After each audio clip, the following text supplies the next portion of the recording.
मी विधानसभेच्या निवडणुकीच्या प्रचारात शब्द दिला होता की आपल्याला ज्ञानाची मंदिरं गावोगावी उभारणं गरजेचं आहे आणि जे विद्यार्थी परीक्षेचा अभ्यास करतात, स्पर्धा परीक्षा असू द्या किंवा छोट्या परीक्षा असू द्या, यासाठी त्यांना शहरामध्ये पैसे देऊन तिथं स्टडी रूमची व्यवस्था करावी लागते, स्वतः करून घ्यावी लागते.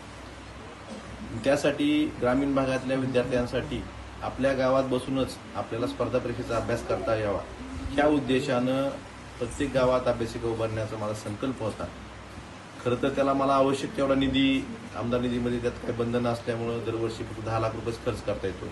तरी पण पहिली अभ्यासिका आज या सोनेगाव या ठिकाणी उभारलेली आहे आणि त्याचा मनस्वी आनंद मला झालेला आहे.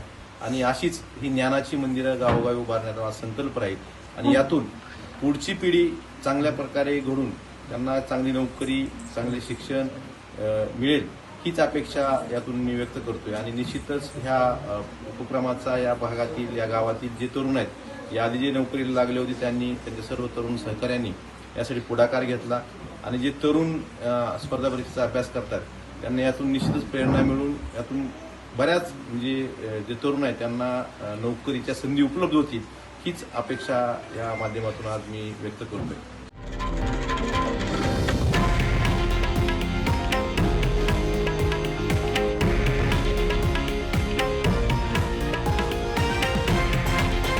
हे आहे देशातील नंबर 1 न्यूज नेटवर्क आणि आपण पाहत आहात TV9 मराठी, एकमेव.